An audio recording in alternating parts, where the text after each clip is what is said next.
जी अस्सलाम वालेकुम। कैफेट आज के लेक्चर का आगाज करते हैं। लेक्चर 20 है जी आज हमारा। आज क्या कर सीखने जा रहे हैं हम ऑडिट रिपोर्ट के एलिमेंट्स वन बाय वन हम डिस्कस कर रहे हैं कि कौन सा एलिमेंट किस सिचुएशन में ऑडिट रिपोर्ट में आएगा और कैसे आएगा, किस सिचुएशन में आएगा और कैसे आएगा। कैसे आएगा से क्या मुराद है भला, उसको हमने लिखना कैसे है, अल्फाज क्या लिखने हैं जिसे हम कहते हैं ड्राफ्टिंग, उसकी ड्राफ्टिंग कैसे होगी रिपोर्ट के अंदर। इसमें सबसे पहले हमने ओपिनियन सेक्शन के बारे में पढ़ा और मैंने आपको अनमोडिफाइड ओपिनियन की ड्राफ्टिंग रीड करने के लिए, याद करने के लिए, बल्कि याद करने के लिए कहा था। कितने स्टूडेंट्स, और बिल्कुल लिख के भी लाना था, कितने स्टूडेंट्स लिख के लाए हैं, शाबाश। और इनमें से कितने स्टूडेंट्स को याद भी है, 80% एक्यूरेसी तक, शाबाश। चले अभी मजीद भी याद करते रहे, जिनको याद नहीं है ये याद करना लाजमी है। एग्जाम में वो ड्राफ्टिंग पूछ रहा है रिसेंट अटेम्प्ट्स में। अच्छा, एक तो ड्राफ्टिंग वाली बात। दूसरा, आप लोगों के जो वीकली टेस्ट है वो चेक हो चुका है, तो आपको कल क्लास से पहले डिस्ट्रीब्यूट कर दिया जाएगा, ठीक है। लेकिन अगर कोई स्टूडेंट आज ही कलेक्ट करना चाहता है तो वो टीए रूम में जाके कलेक्ट कर सकता है, लेकिन कोशिश करनी है आपने कि सारे स्टूडेंट्स एक ही टाइम में ना आ जाए, वो मैनेज करना मुश्किल होता है, ठीक है। बल्कि अगर कल क्लास में बैठेंगे तो इंशाल्लाह क्लास में ही वो डिस्ट्रीब्यूट कर दिया जाएगा, बेहतर ये। लेकिन अगर कोई स्टूडेंट जल्दी लेना चाहता है तो आज भी टीए रूम में कॉन्टेक्ट कर सकता है। ऑफिशियली कल क्लास से पहले डिस्ट्रीब्यूट होगा ये चीज। अच्छा, दूसरा, अब प्रीवियस लेक्चर में हमने क्या सीखा था? प्रैक्टिस केस स्टडी की थी कोई, यानी नए। अच्छा चले, केस स्टडीज की प्रैक्टिस के दौरान में भी आपको पता है कुछ ना कुछ नए कंसेप्ट सामने आते रहते हैं जिनको हम डिस्कस करते हैं, तो ये चीज ध्यान में रखिएगा।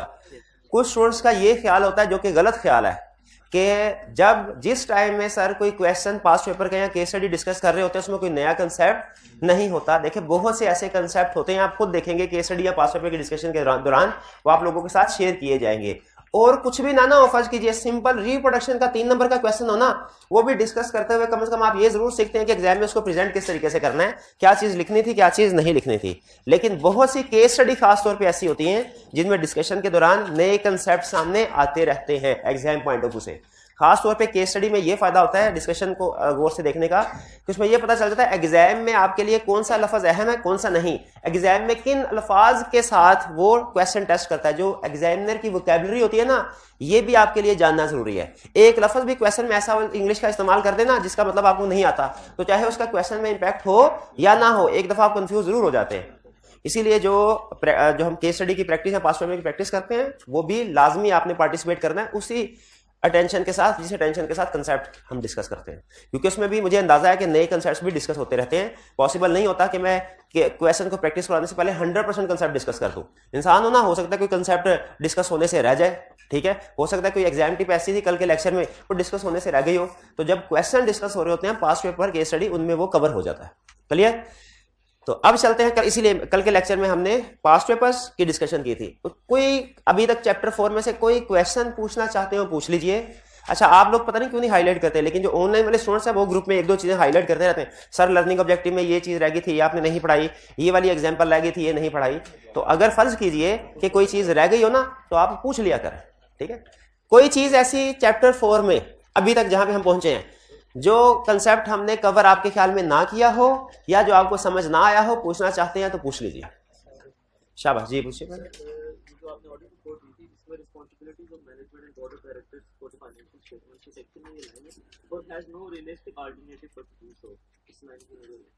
मेरे अच्छा, गोइंग कंसर्न ऑडिट रिपोर्ट के अंदर वो कोई गोइंग कंसर्न के ऊपर भी कमेंट कर रहा है कि मैनेजमेंट की रिस्पांसिबिलिटी है गोइंग कंसर्न के ऊपर कमेंट करना है। इस गोइंग कंसर्न पे वो उसने वर्ड यूज किया है, or has no realistic option to do so, ये अल्फाज है।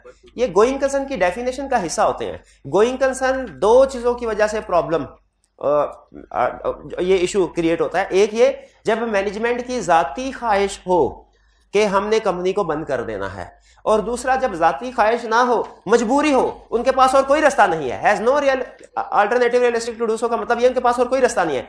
अगर आपने कंपनी लॉ पढ़ा हुआ है तो आपको पता होगा कंपनी वाइंड अप होती है ना, तो 2 तरीके हैं, एक वॉलंटरी वाइंडिंग अप जिसमें वो मैनेजमेंट या कंपनी अपनी मर्जी से वाइंड अप, और एक होता है by court. By court order आ जाए तो कंपनी वाइंड अप नहीं भी करना चाहती ना, उसके पास और कोई रास्ता नहीं होता, करना ही पड़ता है। तो बताइए वहां पे गोइंग कंसर्न की प्रॉब्लम आएगी कि नहीं आएगी? कंपनी चाहे चाह नहीं भी रही लेकिन फिर भी करना पड़ेगा उसको। और कोई क्वेश्चन?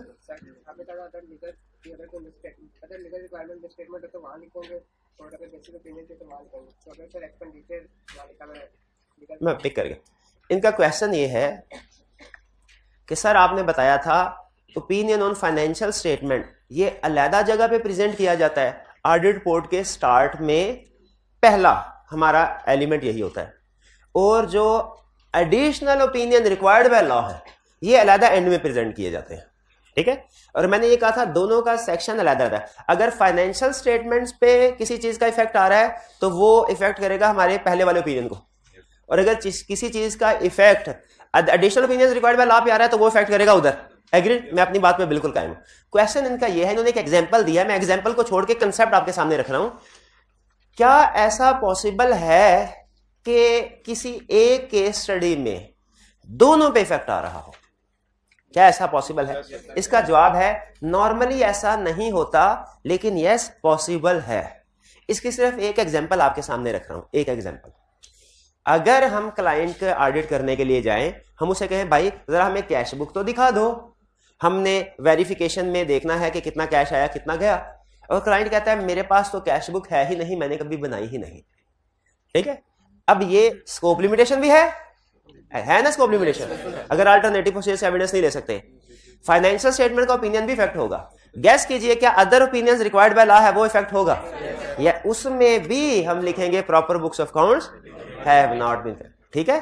तो एक्सेप्शनल केस में ऐसे हो सकता है कि एक चीज का इफेक्ट दोनों जगहों पे आए, लेकिन आपने वो जो रिक्वायर्ड बाय लॉ है ना, रिक्वायर्ड वो इसी वजह से कि रिक्वायर्ड बाय लॉ है, ठीक है, वो रिक्वायर्ड बाय इस वजह। तो क्या किसी एक केस स्टडी में फाइनेंशियल स्टेटमेंट में जो ओपिनियन है इसके साथ साथ अदर ओपिनियन जो रिक्वायर्ड बाय लॉ है वो भी इफेक्ट हो सकते हैं? इसका जवाब है हाँ, हो नॉर्मली नहीं होते लेकिन हो सकते हैं। क्लियर? अच्छा, यहां पे फिर कुछ स्टूडेंट कहते हैं कि सर वो आप एक रूल बताते होते हैं कि किसी कोई भी मैटर हो ना, हर रिपोर्ट के अंदर जितने पैराग्राफ होते हैं ना उनमें से याद रखिएगा हर एक की अपनी एक लिस्ट होती है। जैसे मॉडिफाइड ओपिनियन जो है, स्कोप लिमिटेशन की अपनी एक लिस्ट है, मिस स्टेटमेंट की अपनी एक लिस्ट है, इसी तरह आगे की ऑडिट मैटर पैराग्राफ की अपनी लिस्ट है, एमसीओ मैटर की अपनी लिस्ट है, अदर मैटर की अपनी लिस्ट है, गोइंग कंसर्न की अपनी लिस्ट है, ठीक है। हर फाइनेंशियल स्टेटमेंट्स के अंदर, सॉरी ऑडिट रिपोर्ट के अंदर जितने भी पैराग्राफ आ रहे हैं हर पैराग्राफ की अपनी लिस्ट है। जो उस लिस्ट वाली प्रॉब्लम अगर केस स्टडी में आ गई तो हम कहेंगे ये वाला रेलिवेंट पैराग्राफ रिपोर्ट में आएगा। क्लियर? तो स्टूडेंट कहते हैं सर अक्सर आप कहते हैं कि इस लिस्ट को ध्यान से याद करना है, इसकी मिस क्लासिफिकेशन नहीं करनी, इसकी डुप्लीकेशन नहीं करनी। मिस क्लासिफिकेशन का मतलब क्या होता है कि हाँ, मॉडिफाइड ओपिनियन वाला मैटर आपने एमसीओ मैटर में नहीं डाल देना, एमसीओ मैटर वाला आपने गोइंग कंसर्न में नहीं डाल देना, मिस क्लासिफिकेशन का मतलब। और डुप्लीकेशन का मतलब क्या है कि कोई एक मैटर दो जगह पे नहीं आ रहा होगा। देखिए रिपोर्ट के अंदर एक ही चीज अगर दो जगह पे आ रही हो तो डुप्लीकेशन हो जाएगी ना, इसकी कोई तुक तो नहीं बनती। अगर तो थोड़ा बहुत भी फर्क है तो चले बात समझ में आती है, लेकिन अगर एग्जैक्टली सेम है तो एक मैटर रिपोर्ट में दो जगह पे नहीं आना। तो इसीलिए हमने एक रूल क्या बनाया हुआ है कि ना डुप्लीकेशन होनी चाहिए इन मैटर्स की, ना मिस क्लासिफिकेशन। तो एक स्टूडेंट कहने लगा सर ये जो आपने स्कोप लिमिटेशन वाली एग्जांपल दी है इसमें डुप्लीकेशन हो तो रही है। डुप्लीकेशन रीजनिंग डिफरेंट होती है, मैटर बैकएंड पे एक ही है लेकिन उसकी रीजनिंग डिफरेंट है। जैसे यहां पे रीजनिंग क्या है, ये जो अदर ओपिनियन है ना ये आईएसए का हिस्सा नहीं है, ये आईएसए ने नहीं कहा। आईएसए ने तो सिर्फ यही कहा है कि ओपिनियन ऑन फाइनेंशियल स्टेटमेंट वो क्वालिफाइड कर दो या डिस्क्लेमर कर दो अगर बुक्स नहीं है। बाकी जो एडिशनल ये किसने कहा है?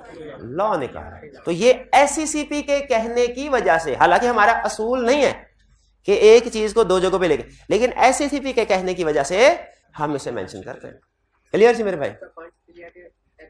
हाँ, बाकी भी देखिए एग्जाम्पल की तरफ नहीं जा रहा, मैंने रूल आपके जहन में बैठा दिया, ठीक है। कि रूल क्या है, नॉर्मल रूल क्या है कि कोई भी चीज रिपोर्ट में एक जगह आएगी, डुप्लीकेट या मिसक्लासिफिकेशन नहीं होगी। लेकिन दो या तीन एग्जांपल्स हैं पूरे ऑडिट में जिनमें एक चीज की वजह से दो पैराग्राफ इफेक्ट हो रहे होते हैं लेकिन उनकी रीजनिंग डिफरेंट है। ये मैं इसको मजीद फर्दर एग्जांपल ऐड करूंगा लेकिन अभी नहीं कर रहा। मेन कंसेप्ट आपने पिक कर लिया? चलिए जी, मेन कंसेप्ट ये है कि नो डुप्लीकेशन नो मिसक्लासिफिकेशन। हर एक की अपनी लिस्ट है, हर पैराग्राफ की आपने नो डुप्लीकेशन करनी है, नो मिसक्लासिफिकेशन करनी है। जहां पे अगर कोई डुप्लीकेशन हुई तो उसकी सेपरेट रीजनिंग है जो मैं एक्सप्लेन करूंगा फिर आगे जाऊंगा, जो जो चीज आएगी एक्सप्लेन करूंगा फिर आगे जाऊंगा, ठीक है। जैसे स्कोप लिमिटेशन वाली रीजनिंग मैंने आपको बता दी, ये दो जगह पे आ रहा है अगर बुक्स ऑफ अकाउंट्स में ट्रेन नहीं किया। दूसरी जगह पे आने की रीजनिंग क्या है? लॉ ने कहा, आईएसए नहीं कह रहा। आईएसए अपने रूल पे पक्का है कि डुप्लीकेशन नहीं करनी, लेकिन लॉ ने कह दिया तो आपको पता है जहां पे कहीं कंफ्लिक्ट हो लॉ को फॉलो कर। शाबाश। और कोई क्वेश्चन जी हाईबी क्लास में कुछ स्टूडेंट ने अच्छे क्वेश्चन पूछे थे, वो पूछिए जरा। वालेकुम अस्सलाम सर, क्वेश्चन ये है कि फाइनेंशियल स्टेटमेंट के अंदर एक से ज्यादा स्टेटमेंट हो सकती है जी जी, और जो उसका मटेरियल भी का इफेक्ट हम लेना है। हाँ ठीक, मैं पिक कर लिया मैंने क्वेश्चन। असल में क्वेश्चन मैंने पहले सुना हुआ था ना आने से पहले, तो उन्होंने बताया तो मुझे याद आ गया। अब मैं इनका क्वेश्चन आपके सामने रखता हूँ। उन्होंने कहा सर फाइनेंशियल स्टेटमेंट में डिफरेंट एरियाज होंगे। बिल्कुल होंगे। हम ऑडिट के वेरीफाई प्रोबेबली हर एक में ना सही, लेकिन बहुत से एरियाज में, मल्टीपल एरियाज में कोई ना कोई मिस स्टेटमेंट सामने आ सकती है। बिल्कुल आ सकती है। हर एक की अमाउंट भी हमें पता है, हर एक की अमाउंट भी हमने पता। क्या हम इनको ऐड अप कर सकते हैं? इसका जवाब है बिल्कुल कर सकते हैं। हमारा जो, जैसे अगर एक एरिया में इमटेरियल मिस स्टेटमेंट, अमाउंट सबकी हमें पता है, इसलिए हमने जो रूल लगाना है वो अमाउंट्स वाला लगाना है। अमाउंट हमें हर एक ही पता है। तो क्या अगर एक एरिया में इमटेरियल मिस स्टेटमेंट है, दूसरे में मटेरियल है, तीसरे में फिर इमटेरियल है, चौथे में फिर इमटेरियल है, क्या हम सिर्फ इमटेरियल मिस स्टेटमेंट को एड अप करेंगे कि मटेरियल को? तो प्रैक्टिकली हम सारी मिस स्टेटमेंट्स को एड अप करके फिर फाइनल कंक्लूजन देते हैं कि फाइनल इफेक्ट क्या है, इमटेरियल है, मटेरियल है कि परवेसिव। शाबाश, ये सोल ध्यान में रखिएगा। लेकिन इसमें एक और चीज ध्यान में रखनी है, वो क्या? जितनी भी फाइनेंशियल स्टेटमेंट्स में मिस स्टेटमेंट है उनको तो इकट्ठा कर सकते हैं, जितनी भी स्कोप लिमिटेशन है उनको तो इकट्ठा कर सकते हैं, लेकिन अगर एक मिस स्टेटमेंट और एक स्कोप लिमिटेशन है, इसको इकट्ठा नहीं कर सकते। नहीं करना, मिस स्टेटमेंट को स्कोप लिमिटेशन एडअप नहीं हो सकता। हाँ, मिस स्टेटमेंट के साथ एडअप होगी, स्कोप लिमिटेशन के साथ एडअप होगी, क्योंकि दोनों की नेचर डिफरेंट है ना। मिस स्टेटमेंट है, स्कोप लिमिटेशन। ठीक है, ये बात समझ आ गई। अच्छा, दूसरी चीज उन्होंने कहा सर हम रिप्रेजेंटेशन भी लेते हैं इमटेरियल मिस स्टेटमेंट में, तो जितनी भी इमटेरियल मिस स्टेटमेंट्स है उन पे अलग-अलग रिप्रेजेंटेशन लेंगे कि उनकी इकट्ठी लिस्ट बना के एक ही दफा? प्रैक्टिकली बताएं आपके ख्याल में क्या होता होगा? एक ही बार थोड़ी है। लेकिन ये ध्यान में रखिएगा, इसका ये मतलब नहीं है, कुछ एक स्टूडेंट कहने लगा सर इसका मतलब है जो हम एनडीपी मैनेजमेंट से रिटर्न रिप्रेजेंटेशन लेते हैं, जिसके बारे में चैप्टर 2 में पढ़ा था, वो सिर्फ ये इमटेरियल मिस स्टेटमेंट की है। नहीं, इमटेरियल मिस स्टेटमेंट की तो है, उसमें 15-20 और चीजें भी आती हैं। यानी जब ऑडिटर रिटर्न रिप्रेजेंटेशन ले रहा होता है तो सिर्फ इमटेरियल मिस स्टेटमेंट नहीं, बल्कि और भी 15-20 चीजें होती हैं जिनके ऊपर उसने रिप्रेजेंटेशन ऑब्टेन करनी है। वो क्या है, वो जैसे जैसे सामने आएंगी मैं आपके साथ शेयर करता रहूंगा। ठीक है जी, आंसर हो गया भाई आपके क्वेश्चन? हाइब्रिड में जिन्होंने पूछा था, मुतमिन है तो बताए जी। और कोई क्वेश्चन? और कोई क्वेश्चन? शाबाश, हाइब्रिड में क्वेश्चन आ रहा है। हाइब्रिड में से क्वेश्चन। अस्सलाम वालेकुम सर। जी वालेकुम सलाम। सर वो क्वेश्चन नंबर 4 जो ऑडिट रिपोर्ट वाला क्वेश्चन था, उसके अंदर लिखा हुआ था कि अगर ऑडिटर सही तरह से ऑडिट रिपोर्ट नहीं प्रेजेंट करता तो उसमें लिखा था कि वो टाइम की वजह से है, लेकिन वो कह रहे हैं कि टाइम का आप एक उसका वो नहीं ले सकते बहाना, लेकिन हमने तो इनहेरेंट लिमिटेशन ऑफ उसमें पढ़ा था कि टाइम और कॉस्ट लिमिटेशन है उसकी लिमिटेशंस में। जी ठीक है, मैं पिक कर गया। इनका क्वेश्चन ये है, अच्छा एक तो ये कि मैंने कुछ क्वेश्चन आपको होम असाइनमेंट दिए थे, कुछ क्वेश्चन डिस्कस कर लिए, कुछ अभी नहीं किए। ठीक है, लेकिन वो क्वेश्चन डिस्कस करना इंशाल्लाह करूंगा। वो लेक्चर की ना प्लानिंग होती है कि किस लेक्चर को कैसे लेके चलना है, तो लेक्चर के प्लान के मुताबिक मैं डिसाइड करता हूं। वो आज के लेक्चर में हम डिस्कस नहीं करेंगे। उन्हीं में से एक क्वेश्चन उन्होंने ये कहा कि एक जगह पे लिखा हुआ था कि टाइम की कमी की वजह से ऑडिटर प्रोसीजर परफॉर्म नहीं कर सका, और उसके सोल्यूशन में ये लिखा हुआ था कि ऑडिटर को प्रोसीजर परफॉर्म करने चाहिए। अच्छा, मेरा एक छोटा सा सवाल है आपसे, अगर कोई मुझसे पूछे कि स्टूडेंट्स नॉर्मली पेपर में क्यों फेल होते हैं, तो मैं कहूंगा इसकी बहुत सी रीजंस हैं, बहुत सी लिमिटेशन, बहुत सी रीजन। ओके, जरा बड़ी बड़ी रीजन तो बताएं। तो मैं उनमें से एक रीजन ये बताऊंगा कि वो अपना सिलेबस कंप्लीट नहीं करते, सिलेक्टिव स्टडी करते हैं। ये एक रीजन है, आप मानते हैं कि रीजन है फेल होने के, लेकिन क्या इसका ये मतलब है कि ये रीजन जस्टिफाइड हो गई है? रीजन जस्टिफाइड नहीं हुई। ठीक है, अगर तो सिलेबस थोड़ा बहुत किसी ने छोड़ा ना तो फिर चले पास हो सकता है, लेकिन अगर ज्यादा सिलेबस छोड़ दिया स्टिल ये उस स्टूडेंट का फॉल्ट है। उसी तरह इनहेरेंट लिमिटेशन में हमने कुछ रीजंस पढ़ी थी, ठीक है, कि टाइम एंड कॉस्ट लिमिटेशन की वजह से ऑडिटर सैंपलिंग पे काम करता है, लेकिन इसका यह मतलब नहीं है, सैंपलिंग के एक रूल्स है, उन रूल्स में लिखा हुआ है सैंपल साइज रीजनेबल होना चाहिए। इसका यह मतलब, हमें यह तो पता है कि ऑडिटर 100 में से 100 ट्रांजैक्शन चेक नहीं कर सकता, 100 से कम करेगा, लेकिन क्या 2 कर ले? क्यों? लिखा तो हुआ है कि ऑडिटर सारी ट्रांजैक्शन चेक नहीं कर सकता टाइम एंड कॉस्ट लिमिटेशन के, अगर रीजनेबल तो करे ना, रीजनेबल तो करे। वो कह रहा है वो रीजनेबल भी नहीं कह रहा मेरे पास टाइम ही नहीं है, मैंने और बड़े काम करने होते हैं। तो अगर और बड़े काम करने थे तो फिर इस ऑडिटर क्लाइंट को एक्सेप्ट करने की क्या जरूरत थी? ठीक है, इसीलिए याद रखें कि ये जो इनहेरेंट लिमिटेशन है ना, ये आपको एक थोड़ा सा क्वेश्चन सिर्फ प्रोवाइड करते हैं रीजन, ये रीजनेबल एश्योरेंस से ऊपर वाली जो चीजें ना वो ना करो, लेकिन अगर आप इस इनहेरेंट लिमिटेशन को रीजनेबल एश्योरेंस के नीचे वाला जो काम है उस पर अप्लाई करें तो आप गलत है। तो आप उस केस स्टडी में उसने यही किया था कि जो प्रोसीजर उसे परफॉर्म करने चाहिए थे वो रिक्वायर्ड थे, जो रिक्वायर्ड बाय, भाई जो प्रोसीजर रिक्वायर्ड बाय आईसीएस है उनमें तो आप ये नहीं कह सकते कि मैं इनमें भी सैंपलिंग करूंगा, ठीक है, वो तो करने ही करने हैं। वो उन रिक्वायर्ड प्रोसीजर को कह रहा था कि मेरे पास टाइम कम है, मैं इसलिए ये काम नहीं करूंगा। तो हमने कहा भाई इसके बगैर तो रीजनेबल एश्योरेंस नहीं होगी। इनहेरेंट लिमिटेशन इस चीज की थी कि एब्सोल्यूट एश्योरेंस क्यों नहीं प्रोवाइड कर सकता, इस चीज की नहीं थी कि रीजनेबल एश्योरेंस भी प्रोवाइड नहीं करनी, वो तो करनी है। आगे चल क्या पढ़ेंगे, हमारा एक रूल होता है किसी भी क्लाइंट को एक्सेप्ट करने से पहले एक्सेप्टेंस प्रोसीजर परफॉर्म करने हैं, और एक्सेप्टेंस प्रोसीजर में वो यही कहता है कि आप चेक कर लो आप इस काबिल हो कि नहीं कि इस क्लाइंट को ऑडिट कर सको, आपके पास इतने टाइम इतने रिसोर्सेज हैं कि नहीं। अगर टाइम और रिसोर्सेज हैं तो क्लाइंट को एक्सेप्ट करो, टाइम और रिसोर्सेज नहीं है बाद में ये एक्सक्यूज नहीं होगा मेरे पास टाइम कम था। स्टार्ट के वक्त ही सब्जेक्ट सिलेक्ट करने ना आईकैप के, सिलेक्ट कर लो कि 3 का टाइम है आपकी जिंदगी में कि 4 का टाइम है कि 2 का टाइम है, कुछ ज्यादा मसरूफ होते हैं ना तो 2 का टाइम स्टार्ट में डिसाइड कर लो। एक दफा डिसाइड कर लिया फिर आईकैप को कहे मैं बहुत मसरूफ रहता हूं, मैं ये चैप्टर नहीं कर सकता, आईकैप मानेगा? नहीं, पहले डिसाइड एक्सेप्टेंस स्टेज पे सही डिसीजन कर ले, बाद में जिंदगी आसान। क्लियर हुई है बात? और कोई क्वेश्चन है? शाबाश, पूछिए आप पूछिए।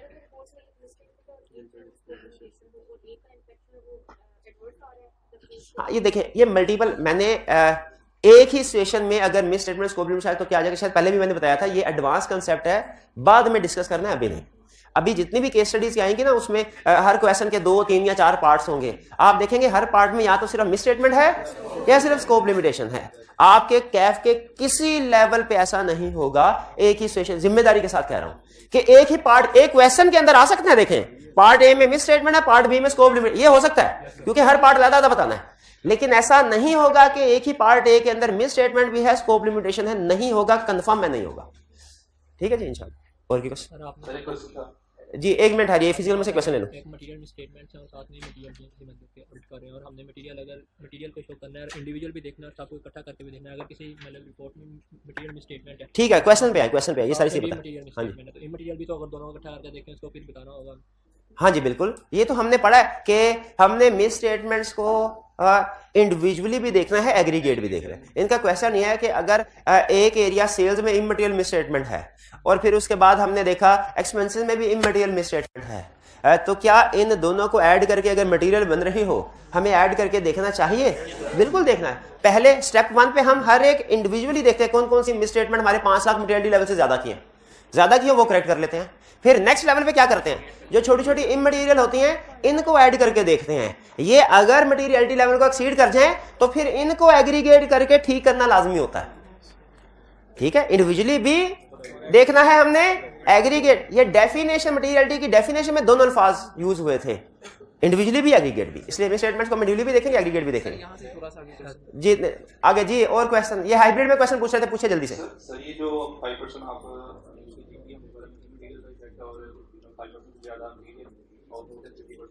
जी देखिए, लिमिटेड इंश्योरेंस के लिए मटेरियलिटी लेवल क्या होगा, प्रोसीजर क्या होंगे, ये जब लिमिटेड इंश्योरेंस एंगेजमेंट में जाएंगे मैं तब बताऊंगा।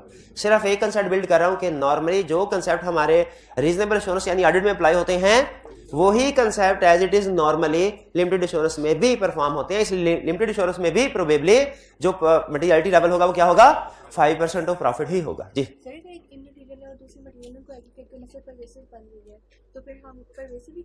अगर 2 डिफरेंट मिस स्टेटमेंट हैं या 3, उनका इफेक्ट इंडिविजुअली, एक का मटेरियल है, एक का मटेरियल है, दूसरी का मटेरियल, एग्रीगेट करके परवेसिव बन रहा हो, हम क्या इफेक्ट लेंगे? परवेसिव लेंगे। 2-3 इमटेरियल है, एग्रीगेट होकर मटेरियल बन गई, क्या इफेक्ट ले? मटेरियल। 2 मटेरियल एग्रीगेट होकर परवेसिव बन गई, क्या इफेक्ट? ठीक है, एग्रीगेट करके, अगर अमाउंट नहीं एग्रीगेट करके डिस्कस करेंगे। मॉडिफाइड ओपिनियन में क्या आएगा ये बता दीजिए, सुन लें। जब कभी ओपिनियन मॉडिफाइड होगा हमने उसकी रीजनिंग शेयर होल्डर्स को बतानी है। हमने, जैसे आपको पता है, फर्ज कीजिए एक स्टूडेंट ने पेपर दिया, फेल हो गया, क्या आईकैप को सिर्फ ये बताना चाहिए फेल हो गया, या रीजनिंग भी बतानी चाहिए क्यों फेल हुआ? और आईकैप बता, लेकिन ये वो शायद उसका फॉर्म होता है, फिल करना पड़ता है, आपको अप्लाई करना पड़ता है, फिर आईकैप आपको कमेंट्स देता है, ठीक है, कि आपने किस क्वेश्चन में क्या परफॉर्मेंस की थी। जो ऑडिटिंग स्टैंडर्ड कहते हैं, जब कभी ऑडिटर बताए फाइनेंशियल स्टेटमेंट्स में कोई प्रॉब्लम है तो वो प्रॉब्लम क्या है ये भी बतानी है, उसकी एक्सप्लेनेशन भी बतानी है बेसिस ऑफ ओपिनियन में। यानी ओपिनियन, देखिए हमारे दो सेक्शन बोर्ड के, एक है ओपिनियन सेक्शन, एक है बेसिस फॉर ओपिनियन सेक्शन। अगर ओपिनियन सेक्शन मॉडिफाइड हो गया मिस स्टेटमेंट स्कोप लिमिटेशन की वजह से, तो उसमें तो हम ये बता देंगे ओपिनियन मॉडिफाइड है। अब उसकी रीजनिंग किस वजह से है, ये बेसिस फॉर मॉडिफाइड ओपिनियन में आएगा। मॉडिफाइड ओपिनियन में हम ये कहेंगे सिर्फ भाई इन्वेंटरी में प्रॉब्लम है। अब क्या प्रॉब्लम है, ये बेसिस फॉर मॉडिफाइड ओपिनियन में। इसलिए जब कभी ओपिनियन मॉडिफाइड होगा 100% रूल है कि आपने बेसिस फॉर मॉडिफाइड ओपिनियन में एक्सप्लेन करना है उसकी रीजनिंग को, कि वो जो मिस स्टेटमेंट है या स्कोप लिमिटेशन है उसको आपने एक्सप्लेन करना है। ठीक है, हर केस स्टडी में जहां पे आप लिखेंगे ना auditor shall express qualified opinion, तो आपके ऊपर लाजिम है अगली लाइन ये भी लिखें, क्या, auditor shall explain nature of misstatement या scope limitation in basis for qualified opinion section. Clear, ये बेसिस वाली लाइंस अक्सर स्टूडेंट स्किप कर जाते हैं। चलिए जी, अब चलते हैं हम अपने लेक्चर की तरफ। हमारा आज हम अपने ऑडिट रिपोर्ट में एक स्टेप आगे चल रहे हैं। ठीक है, एक स्टेप आगे चल रहे हैं। हमने स्टार्ट किया ओपिनियन से। अनमोडिफाइड ओपिनियन की वर्डिंग क्या होती है, बेसिस फॉर ओपिनियन की वर्डिंग क्या होती है, हमने पढ़ लिया, ऐसे ही है। फिर इसके बाद हमने थोड़ा ओपिनियन सेक्शन को ही मजीद ड्रिल डाउन किया, तो हमें पता चला कि ओपिनियन अनमोडिफाइड होता है, मॉडिफाइड भी हो सकता है। मॉडिफाइड में हमने ये सीखा कि किन सिचुएशन में ओपिनियन मॉडिफाइड हो सकता है। हमने कहा मिस स्टेटमेंट फैक्ट मटेरियल है, qualified opinion, miss statement fact pervasive, adverse opinion, scope limitation fact material, qualified opinion, scope limitation fact pervasive, disclaimer of opinion, ये हमने स्टडी कर लिया।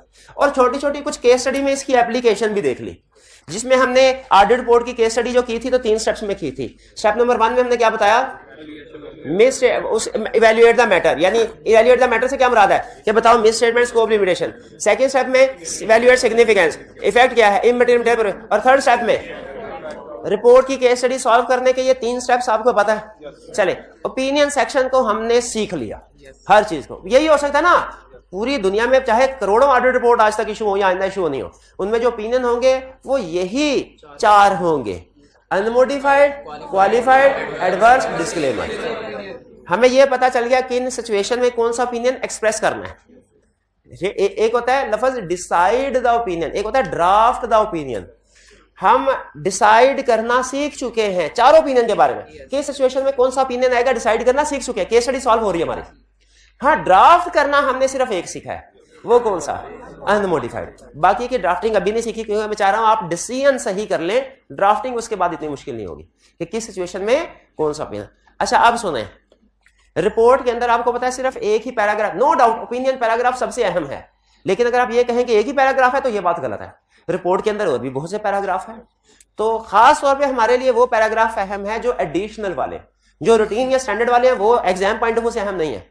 एग्जाम पॉइंट ऑफ व्यू से कौन से वाले अहम है, एडिशनल वाले पैराग्राफ कौन सा थे वाला, एमसीज रिक्वायर्ड वाला, emphasis of matter, other matter, going concern वाला, key audit matter, material uncertainty related to, ठीक है, ये पैराग्राफ। इनमें से अब हम ओपिनियन के बाद नेक्स्ट पैराग्राफ स्टार्ट करने जा रहे हैं, आज हम डिस्कस करने जा रहे हैं। उस पैराग्राफ का नाम है एम्फसिस ऑफ मैटर पैराग्राफ।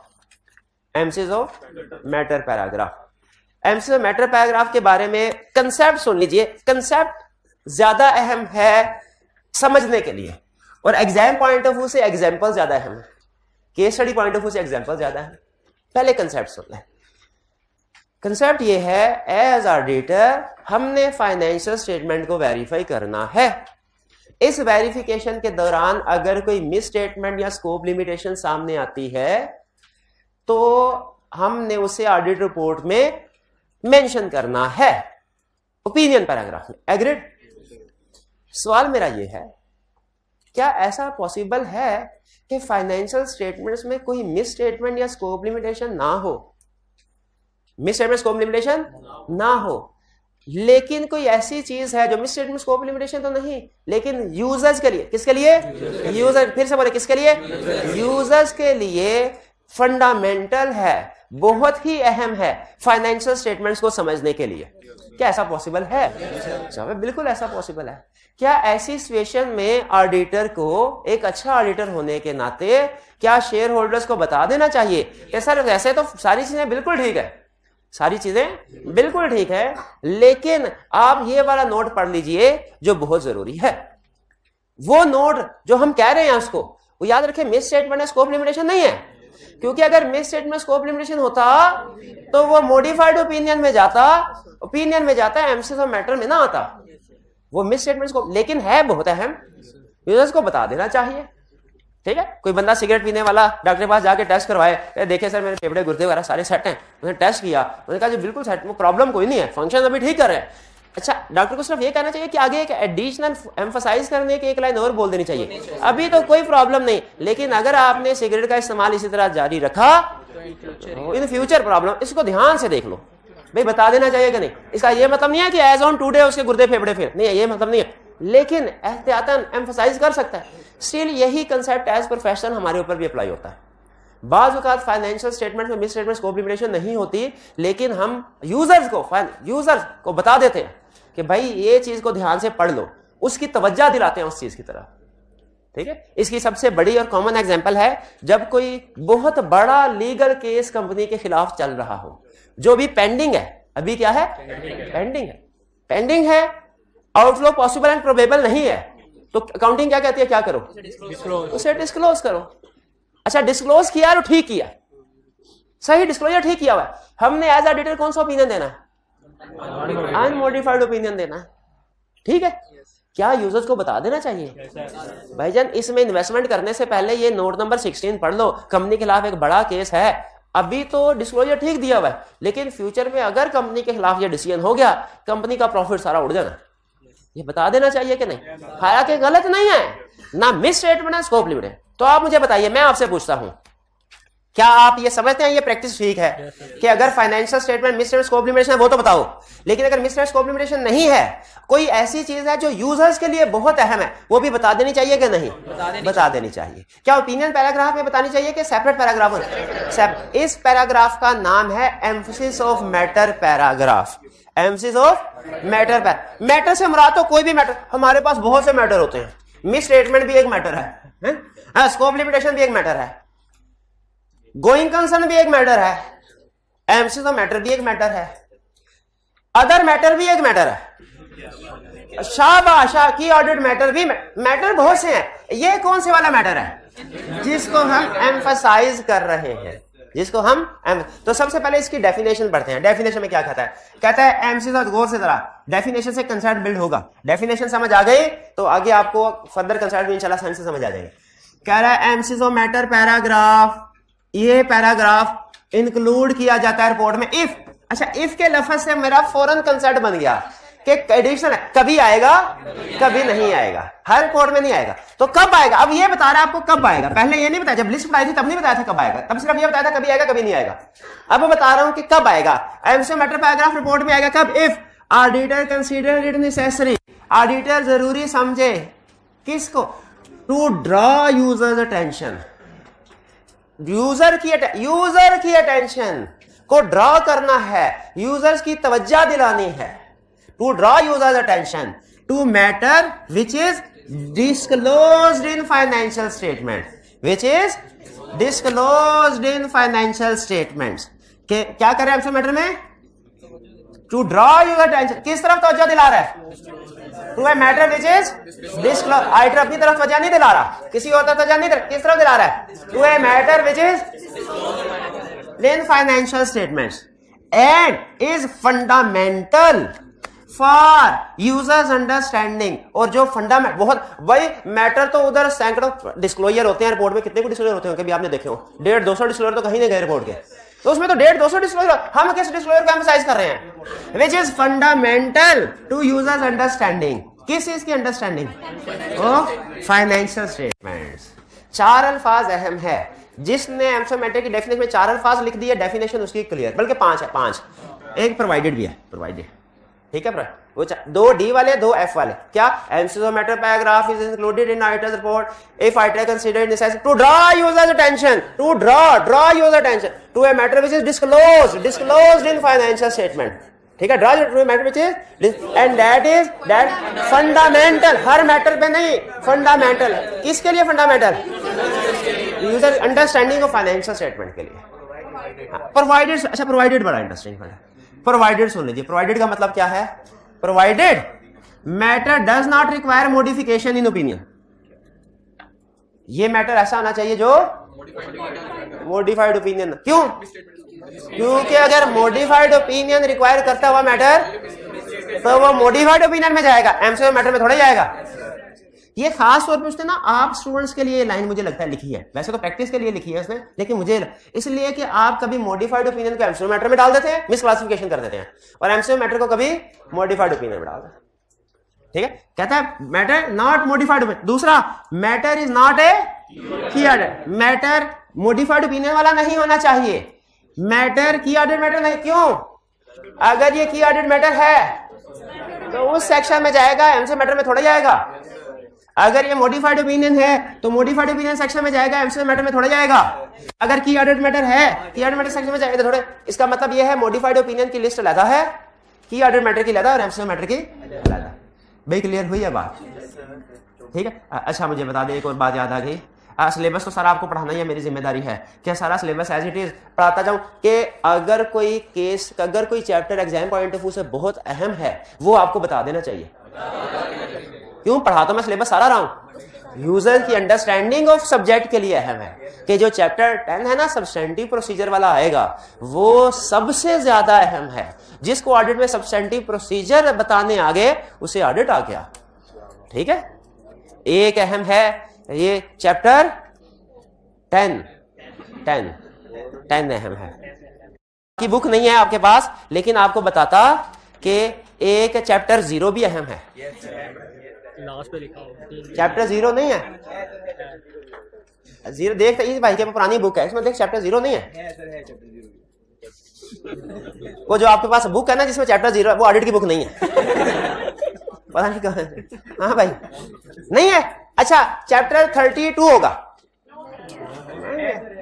अच्छा तो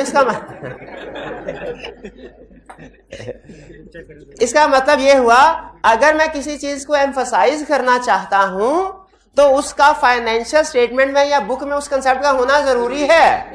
मैं किसी ऐसे कंसेप्ट चैप्टर डिस्क्लोजर को एम्फसाइज नहीं कर सकता जो बुक या फाइनेंशियल स्टेटमेंट मौजूद ना। इसलिए ज़हन में रखिएगा, किसी क्वेश्चन में अगर कह देना कि मैटर इज नॉट डिस्क्लोज, अगर कहे litigation is disclosed in financial statement, आप कहेंगे एमसीज ऑफ मैटर। और अगर कहे litigation is not disclosed in financial statement, आप फोकस कर रहे होते हैं लिटिगेशन के ऊपर। आप कहें सर इसमें भी एमसीज ऑफ मैटर लिटिगेशन में आपने कहा था, ये मिस क्यों भला? जो चीज डिस्क्लोज ही नहीं उसको एम्फसाइज कैसे कर सकते हैं? और जो डिस्क्लोज नहीं हुआ वो बाय डेफिनेशन मिस स्टेटमेंट है। चलिए अच्छा, अब ये डेफिनेशन समझ आ गई, इसमें अल्फाज सारे समझ आ गए, 4 अल्फाज और 5वां प्रोवाइडेड की 2 एग्जांपल। क्लियर? आगे चलते। अब सबसे अहम, आज के लेक्चर की सबसे अहम चीज आपके सामने रखने जा रहा हूं, examples of MCs of matter paragraph. MCs of matter paragraph की एग्जाम। अच्छा ये देखिए, बाजू का इतना टाइम कम होता है, हम एब्रीविएशन यूज कर लेते हैं। आपने नहीं करनी। हम कभी कभार बोर्ड पे टाइम बचाने के लिए एब्रीविएशन यूज कर लेते हैं, आपने ये एब्रीविएशन आपके लिए नहीं है। अच्छा सुनो, एग्जांपल सबसे अहम, किन सिचुएशन में MCQ matter paragraph audit report में इंक्लूड करेंगे? पहली सिचुएशन, जब when there is exceptional litigation. क्या है? एक होती है रूटीन की लिटिगेशन। रूटीन की लिटिगेशन क्या है? कस्टमर प्रोडक्ट लेके गया, चल नहीं रही, उसने कंज्यूमर कोर्ट में हमारे खिलाफ केस कर दिया, सर ये प्रोडक्ट खराब दिया है, हर्जाना दिलवाए या प्रोडक्ट चेंज करवा के नई प्रोडक्ट मुझे दे। ये रूटीन नेचर का केस है। इसकी वजह से हमारा रिस्क तो शायद बढ़ सकता है वारंटी का, लेकिन एमसीज ऑफ मैटर नहीं। एमसीज ऑफ मैटर का एक्सेप्शनल लिटिगेशन, यानी लिटिगेशन बड़ी होनी चाहिए। और इस ज़हन में रखिएगा, केस स्टडी के अंदर एग्जाम में जो भी लिटिगेशन आ गई वो आपने अज्यूम करना है एक्सेप्शनल है। केस स्टडी के अंदर पेपर में जो भी लीगल केस आ गया आपने क्या अज्यूम करना है? एक्सेप्शनल है। तो एमसीज ऑफ मैटर की सबसे पहली और सबसे ज्यादा टेस्ट होने वाली एग्जांपल कौन सी है? Exceptional litigation. जब हमारे क्लाइंट के खिलाफ कोई लीगल केस पेंडिंग है और वो लीगल केस सही से काउंट फॉर और डिस्क्लोज हुआ है तो हम MCs of matter paragraph include करेंगे। और अगर वो लीगल केस सही से अकाउंट फॉर डिस्क्लोज नहीं हुआ तो फिर क्या होगी? वो मिस स्टेटमेंट होगी। फिर उसे एमसीज ऑफ मैटर पैराग्राफ में इंक्लूड नहीं करना, बल्कि कहां करना है? मिस। तो सबसे पहले सुन ले, सबसे पहले Circumstances when MCO matter paragraph is included in audit report. पहली session, if there is material uncertainty related to exceptional litigation, ये exceptional litigation और regulatory action, इसको अंडरलाइन करें. Exceptional litigation और regulatory action को अंडरलाइन करें, अंडरलाइन करें. बाकी रटे वाला चीज है, उसको याद कर लें तो अच्छी बात है, ना करें तो कोई प्रॉब्लम नहीं. फोकस की पहले वाली एग्जांपल में किस लफ्ज पे फोकस करना है? Regulatory action. अच्छा, अगर ये डिस्क्लोज है फाइनेंशियल स्टेटमेंट में तो एमसीओ मैटर आएगा सही से. अगर ये सही से डिस्क्लोज नहीं है तो मिस स्टेटमेंट. अच्छा, एग्जाम में कैसे पता चलेगा आपको कौन सी लिटिगेशन एक्सेप्शनल है, कौन सी नॉर्मल? जो केस जो लीगल केस आ गया है एग्जाम में वो एक्सेप्शनल है. क्लियर? दूसरी example, a significant subsequent event occurs. ठीक है, सब्सिक्वेंट इवेंट क्या होता है? जो ईयर एंड के बाद अकर हो. ऐसे स्टूडेंट्स के लिए बता रहा हूं जिन्होंने पहले काउंटिंग में नहीं पढ़ा हुआ. सब्सिक्वेंट इवेंट क्या है? ऐसा इवेंट जो ईयर एंड के बाद अकर हो. कुछ ऐसे इवेंट्स होते हैं जो ईयर एंड के बाद अकर होते हैं लेकिन फाइनेंशियल स्टेटमेंट्स में इंक्लूड होते हैं. कितनी अजीब बात है. नहीं अजीब, देखिए फाइनेंशियल स्टेटमेंट्स का ईयर एंड है 31 दिसंबर 22, तो इसका मतलब है कि इसके बाद 23 में कोई इवेंट होगा और वो इस फाइनेंशियल स्टेटमेंट्स में इंक्लूड होगा. सब्सिक्वेंट इवेंट का ये कंसेप्ट है क्या कि ईयर एंड के बाद इवेंट होगा और वो ईयर एंड में इंक्लूड होगा? क्या यही कंसेप्ट है ना? अजीब कंसेप्ट, अजीब नहीं है. मैचिंग प्रिंसिपल की सीधी सीधी बात. मैचिंग में कह रहा उसी साल की ट्रांजैक्शन उसी साल में कर, अगले साल की ट्रांजैक्शन इस साल में क्यों आ रही है? इसकी पूरी फिलॉसफी है जो हम ऑडिट में डिस्कस नहीं करते, लेकिन ये जहन में रखें कि है. सूरज किधर से निकलता है? किधर ग्रुप होता है? आज तक सोचा क्यों? मगरिब से निकल के मशरिक में क्यों नहीं ग्रुप होता? नहीं हमें क्या, हमें अपने काम से गर्ज है. उसी तरह याद रखें, सब्सिक्वेंट इवेंट को फाइनेंशियल स्टेटमेंट्स में क्यों इंक्लूड किया जाता है? हमें इसे कोई एज ऑडिटर इसे कोई गर्ज नहीं है. काउंटिंग में आप सीखेंगे. एज ऑडिटर हमें क्या पता होना जरूरी है कि सब्सिक्वेंट इवेंट होते हैं ये जो फाइनेंशियल स्टेटमेंट्स में इंक्लूड किए जाते हैं. खुद बताएं, क्या आपके ख्याल में कोई छोटा मोटा इवेंट होगा? ऐसा बड़ा है नेक्स्ट ईयर का, इस साल में रहा है. सब्सिक्वेंट इवेंट बार बार बोलना है. सब्सिक्वेंट इवेंट का कंसेप्ट क्या है? सिंपल, अगले साल का, यानी जिस साल की फाइनेंशियल स्टेटमेंट बन रही है ना, उससे अगले साल का इवेंट इस साल आ रहा है. सब्सिक्वेंट इवेंट क्या है? अगले साल का इवेंट इस साल की फाइनेंशियल स्टेटमेंट में इंक्लूड हो रहा है. तो छोटी बात है, छोटी बात है. अच्छा, कुछ स्टूडेंट ना जिनका नॉलेज ज्यादा है वो एडजस्टिंग और नॉन एडजस्टिंग का वर्ड बोल रहे हैं. मैं उसको इग्नोर कर रहा हूं क्योंकि मुझे नहीं पता एडजस्ट, मैंने काउंटिंग नहीं पढ़ी हुई, मुझे नहीं पता एडजस्टिंग. मुझे इतना पता है सब्सिक्वेंट इवेंट. तो अगर सब्सिक्वेंट इवेंट आ गया तो क्या उसे ऐसे ही छोड़ दें? क्या यूजर की तवज्जो दिलाएं? ठीक है, सिग्निफिकेंट सब्सिक्वेंट. अब इसमें सबसे, अब एग्जाम में कैसे पता चलेगा सब्सिक्वेंट इवेंट सिग्निफिकेंट है कि नहीं? और जितने भी इवेंट आगे सिग्निफिकेंट, कुछ भी नाना बताए सारे एक्सेप्शनल है. तो इसमें सब्सिक्वेंट इवेंट को अंडरलाइन कर लें. इस दूसरी एग्जाम में सबसे अहम लफ्ज़ है सब्सिक्वेंट इवेंट. आगे इसकी एग्जांपल भी दे रहा है. एग्जांपल क्या दे रहा है? ईयर एंड के बाद अगर आग लग जाए, ईयर एंड के बाद अगर आग लग और हमारे बहुत से एसेट्स को जला दे, ये बता देना चाहिए कि नहीं बता देना चाहिए यूजर्स को? बिल्कुल बता देना. फाइनल हमें कैसे पता चलेगा? हम ऑडिट करने कब जाते हैं? क्या 31 दिसंबर 2022 का ऑडिट करते हैं तो 31 दिसंबर 2022 का ऑडिट पूरा हो जाता है? आगे 2-3 महीने चलते हैं. कंपनी लॉ में टाइम भी बताया, उसने 4 महीने का टाइम दिया हुआ है. तो उसके बाद ईयर एंड के बाद 4 महीने हम तकरीबन क्लाइंट की प्रेमिसेस में मौजूद रहते हैं. तो जो भी बड़े बड़े तबाकुन वाकयात हो रहे होते हैं वो हमारी चशमदीद, हम उसके चशमदीद गवाह होते हैं, तो पता चल जाता है हमें. ये सब्सिक्वेंट इवेंट भी क्लियर हो गया. सब्सिक्वेंट इवेंट भी क्लियर हो गया. आगे चलते हैं. अभी फिलहाल सिर्फ क्वेश्चंस कल के लेक्चर नोट कर लें, क्योंकि आपके छोटे क्वेश्चन के चक्कर में मेरा बड़ा कंसेप्ट कंप्रोमाइज नहीं होना चाहिए. आगे चलते हैं, नोट कर लें. कल इंशाल्लाह आपको पता है स्टार्ट में आके चाहे आप तकरीबन आधा घंटा मेरे लेक्चर का खा रहे हैं आप लोग डेली क्वेश्चनिंग में, लेकिन मैं चुप करके समझ, क्योंकि सब्जेक्ट की बेसिक्स डेवलप हो रही है. मतलब जो सवाल हो पूछते जाए, कोई मसला नहीं. शुरू में ऐसे होता है, ठीक है. यहाँ इस क्लास में थोड़ा ज्यादा हो रहा है लेकिन होता है, कोई प्रॉब्लम नहीं. लेकिन मैं कंसेप्ट को चुन के उस लिहाज से एक्सप्लेन करता हूँ जितना मुझे पता होता है कि आगे मैंने लेके चलना. तीसरी example, a financial statements are reissued और कॉरेस्पॉन्डिंग फिगर्स आर रीस्टेटेड. इंसान खता का पुतला है. ठीक है, जरा मुझे यह बताइए कि अच्छा इंसान कौन है? वो जो कभी गलती ही ना करे या गलती करे और मान ले. अच्छा, अब यहाँ पे एक और, गलती करे और मान ले कि गलती करे, मान ले और उसको दुरुस्त भी करे। ये ना भाई, तौबा कबूल ही कबूल जब भी तौबा करें, लेकिन आइंदा ना करने का भी तो अपने आप को सुधारना भी तो है ना। उसी तरह मुझे बताइए, क्या मैनेजमेंट फाइनेंशियल स्टेटमेंट प्रिपेयर करते हुए गलती कर सकती है? अब यहाँ पे बड़ा कंसेप्ट ट्रिकी है, गौर से सुनिएगा। अगर इस साल की फाइनेंशियल स्टेटमेंट्स में गलती है, ऑडिट के दौरान सामने आई, हमने कह दिया ठीक करो, मैनेजमेंट ने ठीक कर दिया, वो ऐसे हो जाता है जैसे कभी गलती थी ही नहीं, उसका रिपोर्ट में कहीं जिक्र नहीं आएगा। क्लियर? अच्छा, फर्ज कीजिए कि फाइनेंशियल स्टेटमेंट इशू हो गई, अगले साल का ऑडिट चल रहा है और पता चला पिछले साल के कंपैरेटिव में गलती है। अगर आपके काउंटिंग पड़ी है तो मैं बता दूं IAS 8, बिल्कुल IAS 8 की तरफ इशारा है। अगर इसमें प्रैक्टिकली मैनेजमेंट के पास दो ऑप्शंस होती हैं, पहली एक लेंथी, एक शॉर्टकट। लेंथी ऑप्शन क्या है? पिछले साल की फाइनेंशियल स्टेटमेंट गलत है ना, उनको दोबारा बना के री इशू, इसे कहते हैं री इशू। इसे क्या कहते हैं? री इशू। ये लंबा काम है। एक शॉर्टकट भी है क्या? हाँ, कंपेयर, पिछले साल का जो रात के बाद उधर छोड़ दो, इस साल का कंपैरेटिव कॉरेस्पॉन्डिंग फिगर रीस्टेट कर दो। दोनों ऑप्शन है, जो मर्जी मैनेजमेंट। लेकिन क्या हमें एज ऑडिटर यूजर्स को बता देना चाहिए, ए भाई जब इस साल की फाइनेंशियल स्टेटमेंट पहुंचेंगे ना, परेशान ना होना।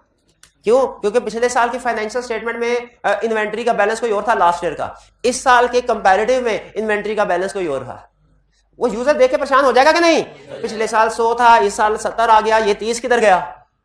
ठीक है, यूजर परेशान हो जाएगा कि पिछला साल में फिगर की तरह। तो उसको इस परेशानी से निकालने के लिए क्या करना है? स्टैंडर्ड ने कहा, अकाउंटिंग ये कहती है रीस्टेटेड लिख दो ऊपर, ऑडिटिंग स्टैंडर्ड ये कहते हैं वो तो फाइनेंशियल स्टेटमेंट में लिखेंगे, हमने ऑडिट रिपोर्ट में क्या लिखना है? एम्फेसिस ऑफ मैटर, जिसमें हम उनको बता देंगे, ए इन्वेंट्री वाले डिस्क्लोजर को ध्यान से पढ़ ले भाई, ये पिछले साल में गलती थी, लेकिन याद रखें ये गलती पिछले साल की है।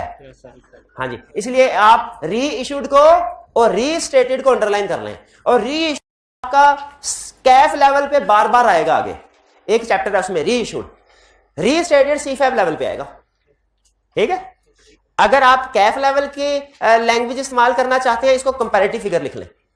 अगर सीफैब लेवल की लैंग्वेज इस्तेमाल करना चाहते हैं, इसको कॉरेस्पॉन्डिंग फिगर ही रहना। कॉरेस्पॉन्डिंग फिगर किसी तरीके से याद कर लेना, आपका सीफैब का टॉपिक भी तैयार हो जाएगा। अगर ये वर्ड यूज कर ले, याद करें, थोड़ा सा मुश्किल है लेकिन हो गया, बेहतरीन बेहतरीन। आगे चलते हैं। When a major disaster significantly, disaster कहते हैं तबाही को, जलजला, आग, सैलाब वगैरह वगैरह। सुना, when a major disaster significantly affect entities financial position. Financial position कहते हैं बैलेंस शीट को, अगर आपको याद है। अच्छा मुझे बताएं, जो जलजला तबाही इस साल आई ड्यूरिंग द ईयर, वो फाइनेंशियल पोजीशन को अफेक्ट करेगी? एमसीएस और मैटर में एक्सप्लेन कर। अगर मैनेजमेंट ने उस पे इम्पेयरमेंट लॉस वगैरह सारा ठीक रिकॉर्ड कर लिया है, तो हमने उस पे एमसीएस और मैटर पैराग्राफ देना, ये कह रहा है। ठीक है, लेकिन कुछ स्टूडेंट इसको कंपेयर करते हैं 2 के साथ। याद रखें, अगर natural disaster during the year आया फिर भी एमसीएस और मैटर आएगा। 4th एग्जांपल है, अगर natural disaster after the year and आया फिर भी एमसीएस और मैटर आएगा। सब्सिक्वेंट इवेंट के एग्जांपल है। नेचुरल डिजास्टर जब कभी आया, एमसीएस मैटर आया, अगर वो ठीक किया होगा। 4 एग्जांपल क्लियर हो गए। अगली, early application of a new accounting standard that has a material effect. अच्छा, इसमें एक बाई चांस मेरी दरखास्त है, ये लिखा हुआ है न्यू अकाउंटिंग स्टैंडर्ड, इसे अकाउंटिंग पॉलिसी नहीं समझना। क्या लिखा है? Accounting standard. पूरे का पूरा जब नया अकाउंटिंग स्टैंडर्ड आया, बाज़ का स्टूडेंट कहते हैं सर अकाउंटिंग पॉलिसी चेंज हो रही है, आपने कहा था एमसीएस मैटर डालना, नई पॉलिसी आ गई है। नई पॉलिसी आने पे एमसीएस मैटर नहीं, क्या है? नया स्टैंडर्ड। और नया स्टैंडर्ड भी तब जब आप अर्ली अप्लाई कर रहे होंगे। हर स्टैंडर्ड की एप्लीकेशन डेट होती है, वो नॉर्मली इश्यू होने के बाद 2-3 साल देता है समझने के लिए। ठीक है, लेकिन प्रैक्टिस में एक से बढ़ के एक छात्र बैठा हुआ है, उनको पहले से ही पता होता है, वो एक दफा पढ़ते हैं 2 दिन में पता चल जाता है क्या।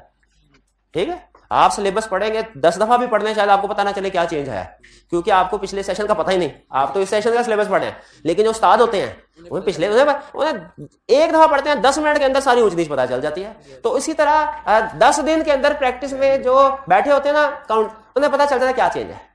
अप्लाई होना है 3 साल बाद, नीचे एक लाइन लिखी होती है, अर्लियर अप्लाई करना चाहते हैं तो इजाजत है, कोई भी नया स्टैंडर्ड होता है ना काउंटिंग का, अब आप उसकी एप्लीकेशन पढ़िएगा, वो होता है this standard shall be effective from 31 दिसंबर 2025 ये एंडिंग। लेकिन आगे एक और लाइन भी लिखी होती है, अर्ली एप्लीकेशन इज इनकरेज, यानी अगर आप पहले अप्लाई करना चाहते हैं ना एक साथ तो कर सकते हैं। प्रैक्टिस में लोग क्या कैसे डिसीजन करते हैं भला, वो अपने जूनियर को कहते हैं हाँ भाई नया स्टैंडर्ड आया अप्लाई करें कि ना करें, वो कहता है सर 2025 में लाए तब भी करेंगे, अभी पहले काम करने का क्या फायदा। सीनियर कहता है रही ना छोटी सोचते हैं। हिसाब किताब लगाओ, अगर हम अर्ली अप्लाई करें तो हमारा प्रॉफिट बढ़ेगा कि कम होगा। इसने हिसाब किताब सर का प्रॉफिट बढ़ेगा, उसने कहा बढ़ाओ, बढ़ा थोड़ा सा काम करेंगे प्रॉफिट बढ़ेगा, हमारा बोनस बढ़ेगा। तो अर्ली, तो बताइए क्या चेंज जो न्यू स्टैंडर्ड है इसकी अर्ली एप्लीकेशन वो प्रॉफिट को सामने रख के कर सकते हैं? तो क्या यूजर्स को बता देना चाहिए कि इस साल जो इतना ज्यादा प्रॉफिट हुआ है उसकी बड़ी रीजन न्यू स्टैंडर्ड है? भाई यूजर को बता देना चाहिए कि नहीं कि जो इतना ज्यादा प्रॉफिट हुआ है उसकी बड़ी रीजन न्यू। कैसे बताएंगे? एमसी तो मैटर पैराग्राफ में। तो जरा न्यू काउंटिंग स्टैंडर्ड इसको अंडरलाइन कर लें, और इसको जिसने काउंटिंग स्टैंडर्ड को काउंटिंग पॉलिसी पढ़ा ना शहीद कर लें, उसे भी शहीद है। फिर if a financial reporting framework is unacceptable, अच्छा यहां तक लाइन होती तो हमने कंसेप्ट पढ़ा हुआ था कि फाइनेंशियल रिपोर्टिंग फ्रेमवर्क अनएक्सेप्टेबल है, विड्रॉ कर दो। लेकिन साथ ही आगे कह रहा है but is prescribed by law, but is required by law. अब तो विड्रॉ नहीं कर सकते ना, लॉ ने जो कह दिया वो तो करना पड़ेगा। तो अगर फाइनेंशियल रिपोर्टिंग फ्रेमवर्क एक्सेप्टेबल है, अनएक्सेप्टेबल है लेकिन रिक्वायर्ड बाय लॉ है, छोड़ दें कि ना छोड़ें? नहीं छोड़ सकते क्योंकि रिक्वायर्ड बाय लॉ है। तो फिर क्या करें, अपनी मजबूरी का कैसे इजहार करें? एमसीस और मैटर पैराग्राफ यूजर को बता देंगे भाईजान ये हम नहीं चाहते थे, ये अब्बा की मर्जी है, इसीलिए ये एमसीस और मैटर। ठीक है जी, प्रेशर आगे चल। 7 if financial statements are prepared on a special purpose, special इसको तो खसूसी अंडरलाइन करें। हाँ बस स्पेशल पर्पस। फ्रेमवर्क की एग्जांपल पता ना, general purpose framework, special purpose, फिर कंप्लाई। अगर फाइनेंशियल स्टेटमेंट स्पेशल पर्पस पे बनी है, स्पेशल पर्पस पे बनी है तो रिपोर्ट में बता दो यूजर्स को ये स्पेशल पर्पस है, जनरल ना समझना, जनरल ना समझना, स्पेशल पर्पस है। स्पेशल चीज को हाईलाइट करना चाहिए ना, एज ऑडिटर हम हाईलाइट करेंगे कि स्पेशल पर्पस फ्रेमवर्क है। कैसे करेंगे? मैटर पैराग्राफ है हाईलाइट करके, शाबाश। आगे चलते हैं। गोइंग कंसर्न, अच्छा अब इसको अभी गोइंग कंसर्न हमने डिटेल में स्टडी करना है, तो मेरी सजेशन है आपने इसको सिर्फ याद कर लेना है, क्योंकि मैं इसकी सारा ना ऊंच नहीं समझानी पड़ेगी, फिर ये कंप्लीट समझ आएगा। अभी आपके जहन में कंफ्यूजन क्रिएट होगी क्या? आखिरी एग्जांपल कौन सी एमसीक्यू मैटर की? Going concern assumption is not appropriate and financial statements are prepared on liquidation basis. पहला सवाल लिक्विडेशन बेसिस क्या होती है? दूसरा सवाल चलो जो भी होती है, ये गोइंग कंसर्न वाला मसला है तो ये गोइंग कंसर्न के पैराग्राफ में क्यों नहीं जा रहा? ये कंफ्यूज करेगा आपको ये सवाल कि गोइंग कंसर्न वाला मसला है तो गोइंग कंसर्न के पैरा में क्यों नहीं जा रहा। इसका जवाब मैं अभी नहीं दूंगा, याद कर ले, इसका जवाब दूंगा जब गोइंग कंसर्न वाला पैरा टॉपिक आएगा। क्लियर? ठीक है, चलिए। अब यह है सरकम, अगर आप चाहते हैं कि केस स्टडी के एक्सपर्ट हो जाएं तो जहां जहां लिस्ट आया करे ना उसको याद कर लिया, समझ के याद कर लिया करें। ठीक है, समझ के रट्टा लगवाना होता, मैं सिंपल आपको ये इसका इंग्लिश का मतलब बता के आगे निकल जाता, याद कर लो, एक एक एग्जांपल ना बताता। केस स्टडी में टेस्ट कर सकता है 8 के 8। आज के लेक्चर का सबसे अहम चीज क्या है? ये 8 एग्जांपल। ठीक है, अच्छा इनमें से कोई भी एक फैक्टर केस स्टडी में आ जाता है, क्या आप डिसाइड कर लेंगे? क्या डिसाइड कर लेंगे? मैटर पैराग्राफ है। अगला सवाल, अगर वो कहता है डिसाइड तो कर लिया, आप ड्राफ्ट भी करो, अभी सीख लेते हैं, ये एग्जामिनेटिव छोटी मोटी ये बाद में करेंगे, इसको केस स्टडी डिस्कस करते हुए खासतौर पे समझ आती है एग्जामिनेटिव केस स्टडी, लेकिन आप पढ़ लीजिएगा। कह रहा है how MCQ of matter paragraph is included या प्रेजेंटेड इन रिपोर्ट। कह रहा है दुनिया का कोई भी एमसीक्यू ऑफ मैटर पैराग्राफ है उसके 3 हिस्से हैं, 3 तरह की इंफॉर्मेशन होनी चाहिए। कौन कौन से? मैटर बीइंग एम्फसाइज्ड, बताइए कि कौन सा मैटर है जिसको एम्फसाइज किया जा रहा है। क्या ये सब्सिक्वेंट इवेंट है, क्या ये लिटिगेशन है, क्या ये न्यू काउंटिंग स्टैंडर्ड की अर्ली एप्लीकेशन है? ठीक है, ये बता। ठीक है, जो मैटर ये है मैटर बीइंग एम्फसाइज्ड, वो बताना। फिर reference to the notes in financial statement which fully describe the matter. फिर भाई ये मैटर सोच के बताइए जिसको हम एमसीओ मैटर में इनक्लूड कर रहे हैं, ये नोट्स अकाउंट्स में डिस्क्लोज होगा कि नहीं? कि कभी होगा कभी नहीं होगा? 100% केसेस में होगा, क्योंकि डेफिनेशन में उसने डिस्क्लोज का लफ्ज लिखा है। तो जो डेफिनेशन में डिस्क्लोज नहीं है वो इसका मतलब एमसीओ मैटर नहीं है, क्योंकि डेफिनेशन में उसने डिस्क्लोज का लफ्ज लिखा। तो एमसीओ मैटर जिस चीज पे देंगे वो फाइनेंशियल में लाजमी डिस्क्लोज होगा। Reference note which fully describe the matter. तो दूसरे में क्या करें? Reference to the notes. पहले में मैटर को अंडरलाइन करें, दूसरे में reference to the note, reference को अंडरलाइन करें, रेफरेंस। तीसरे में आर्टर, ये एक लाइन लिखनी होती है हमने, ये फॉर्मेलिटी है। Auditor's opinion is not modified in respect of matter being, यानी वो कह रहा है कि ये एमसीज ऑफ मैटर है, इसको मॉडिफाइड ओपिनियन ना समझना। इस लाइन का मतलब क्या है?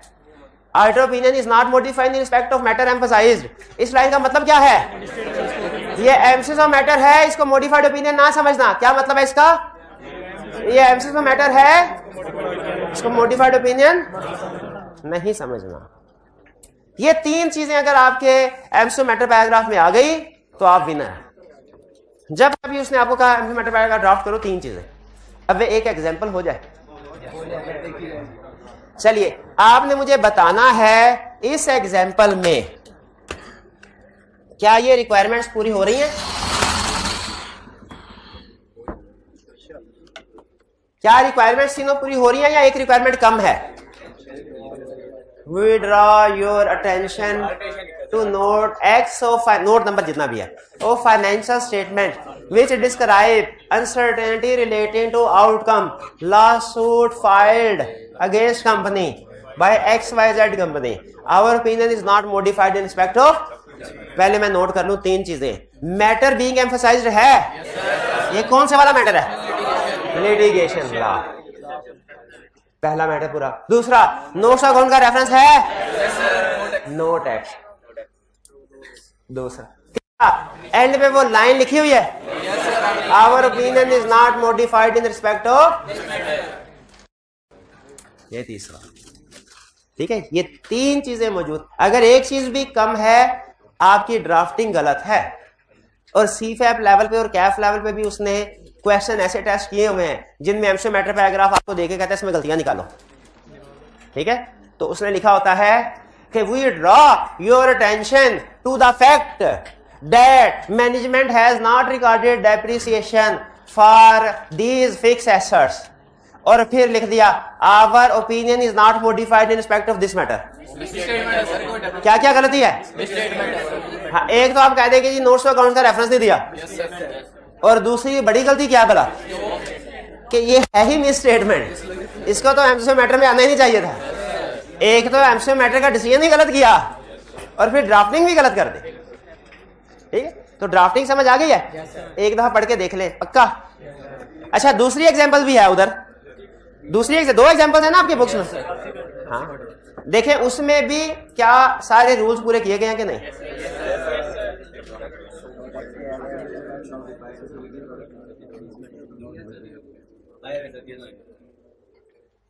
कोई प्रॉब्लम?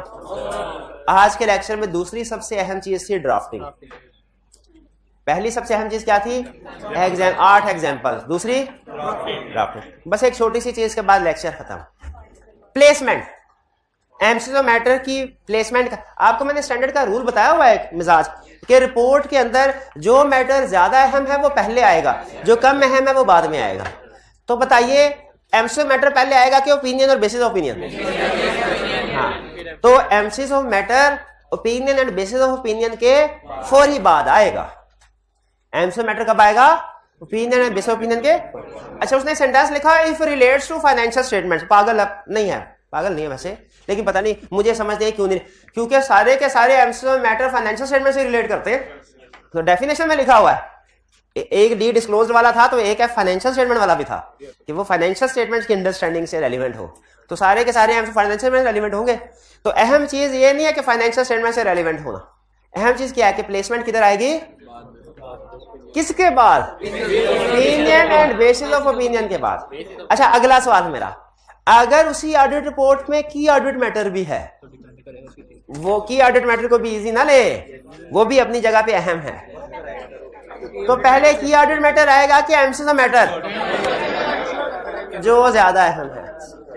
डिपेंड, इट डिपेंड, शाबाश, इट डिपेंड। जबकि देखें ये तो कंफर्म है कि ओपिनियन और बेसिस ओपिनियन के बाद है, ये कंफर्म है, लेकिन की ऑडिट मैटर के बाद आएगा कि पहले, इट डिपेंड, इट डिपेंड। तो क्विकली गो थ्रू कर लें। आज के लेक्चर में हमने क्या सीखा, कौन सा एलिमेंट सीख के जा रहे हैं आज आप घर, एमसीज मैटर। हमने आज के लेक्चर में क्या सीखा, एमसीज मैटर की डेफिनेशन, लेकिन डेफिनेशन से ज्यादा अहम क्या था, 8 एग्जाम्पल्स आपको पक्की याद होनी चाहिए। केस स्टडी में इन एग्जाम्पल में से केस बनाएगा, इंशाल्लाह इस एग्जाम्पल से बाहर नहीं जाएगा। अगर इस एग्जाम्पल के अंदर केस स्टडी बनाई और आप अटेंड नहीं कर सके, आपका कसूर। अगर इस एग्जाम्पल से बाहर उसने कोई एग्जाम्पल लेके आया तो फिर मेरा कसूर। एग्री करते हैं जी? तो आपने ये 8 एग्जाम्पल सारी की सारी याद करनी है। और फिर इसके बाद इसकी ड्राफ्टिंग भी, ड्राफ्टिंग के लिए सिर्फ 2 है। ड्राफ्टिंग के लिए हर एक की 8 एग्जाम्पल करने की जरूरत नहीं है, सिर्फ 2 एग्जाम्पल भी। वैसे कंसेप्ट अच्छा हो ना तो 1 एग्जाम्पल भी ड्राफ्टिंग के लिए काफी होती है, लेकिन फिर भी हमने 2 एग्जाम्पल्स आपको दे दिए, तो कर लेंगे। आज होम असाइनमेंट है कोई? बस एक क्वेश्चन नंबर 12 छोटा सा, आप भी तो यशी हो गए। अच्छा वॉल्यूम 2 आप लोगों के साथ शेयर किया हुआ ना, अब उसके क्वेश्चन भी मैंने आप लोगों के साथ शेयर करना। चलिए अभी टाइम 2 मिनट है, कोई क्वेश्चन पूछना है? अच्छा चलिए ठीक है, कल से ठीक है। आज का लेक्चर यहाँ खत्म करते हैं हम। अल्लाह हाफिज।